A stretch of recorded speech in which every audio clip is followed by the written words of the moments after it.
Well, in this quick video, I thought I'd mention 5 things to consider when you're looking at buying a watering can. We sell a ton of Haws watering cans from Europe, and these are just some things to think about when you're perusing or looking to buy one.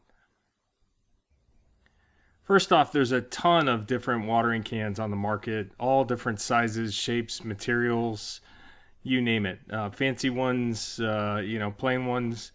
But one of the first things to consider is size. And the size of your garden, the size of your landscape, the number of plants you have obviously dictates what you'll use, whether it's a small indoor watering can like this copper one or a large galvanized can with a rose where you can go out and do long reach watering in a garden with a multitude of plants. So it all depends on what you're looking for, and they range from a pint up to 2.5 gallons.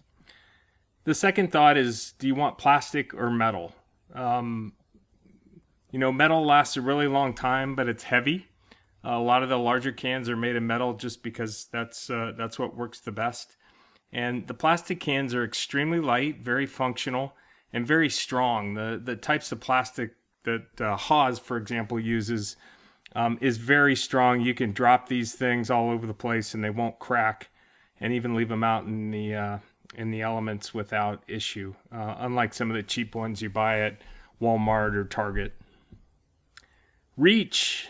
It's all about reach, right? I got 2 cans here, a stubby one with a stubby little watering rose reach, and then we've got a really nice Haws HDG, which gives you about a 2.5 foot reach to reach those flowers throughout your garden.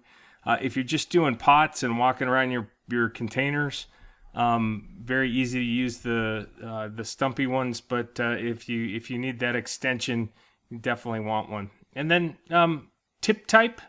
2 types of tips. There's a rose. So if you look at the Haws cans, actually have brass roses that help do a nice gentle sprinkle. There's all different types you can buy, and then some of the smaller cans actually have a free flow nozzle. And then lastly is aesthetics. If you're gonna leave it out, if you're gonna put it on a shelf in your house, if you want it out and about in your garden, a lot of these cans are very attractive, very well designed. They're pretty to look at, and they can only accent your garden. Hopefully you found this useful. Please like it and subscribe.